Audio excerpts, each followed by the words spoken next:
तो चलिए हमारा अगला शब्द देखते हैं, डेकोरम। ये एक नाउन है। इंग्लिश में इसकी डेफिनेशन है behaviour in keeping with good taste and propriety, etiquette.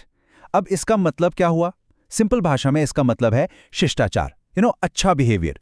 किसी भी सिचुएशन में आपसे जो एक प्रॉपर सभ्य व्यवहार एक्सपेक्ट किया जाता है ना, बस वही है डेकोर।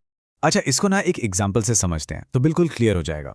सोचो, टीवी पर पॉलिटिशियंस की एकदम हीटेड डिबेट चल रही है, मतलब बहुत बहस हो रही है, कोई किसी की बात से अग्री नहीं कर रहा, पर इस सबके बीच भी वो एक दूसरे पर चिल्ला नहीं रहे, कोई गलत शब्द नहीं बोल रहा। उन्होंने एक शिष्टाचार, एक मर्यादा बनाए रखी है। तो इसी सिचुएशन के लिए हम इंग्लिश में बोलेंगे, even in the heated debate the politicians maintained a level of decorum. चलिए एक और एग्जाम्पल लेते हैं, बिल्कुल रिलेटेबल वाला। स्कूल असेंबली तो याद ही होगी, है ना? इमेजिन करो, सारे स्टूडेंट्स एकदम शांत खड़े हैं, बिल्कुल डिसिप्लिन्ड है और प्रिंसिपल की बात ध्यान से सुन रहे हैं, कोई शोर शराबा नहीं।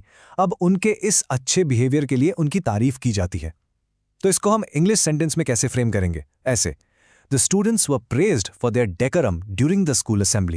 ओके, एक और बहुत ही सीरियस और इंपॉर्टेंट एग्जाम्पल है कोर्ट रूम का। आपने मूवीज में देखा होगा अदालत का माहौल कितना फॉर्मल और सीरियस होता है। वहां जज से लेकर वकीलों तक हर किसी से एक खास तरह के शिष्टाचार की उम्मीद की जाती है, और ये जरूरी भी है ताकि केस की सुनवाई सही ढंग से हो पाए। बिल्कुल, इसी को कोर्ट रूम डिकोरम कहते हैं। तो इसके लिए सेंटेंस है, maintaining court room decorum is essential for a fair trial.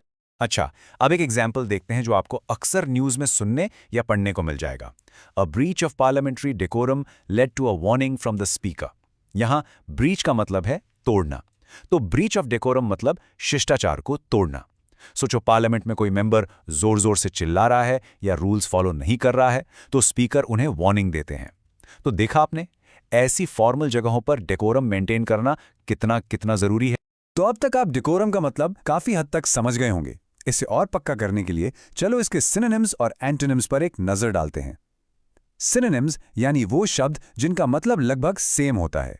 तो डेकोरम के सिनोनिम्स हैं प्रोप्राइटी, डिसेंसी, एटिकेट और रेस्पेक्टेबिलिटी। इन सब का मतलब वही है, सभ्यता, शिष्टाचार, अच्छा बिहेवियर। और अब देखते हैं इसके ऑपोजिट्स यानी एंटोनिम्स। ये हैं रूडनेस, इम्प्रोप्राइटी, इंडिसेंसी और बैड मैनर्स, मतलब असभ्यता, बुरा बर्ताव, डेकोरम का एकदम उल्टा। बस आज के लिए इतना ही, मिलते हैं नेक्स्ट वीडियो में। Happy learning, bye bye.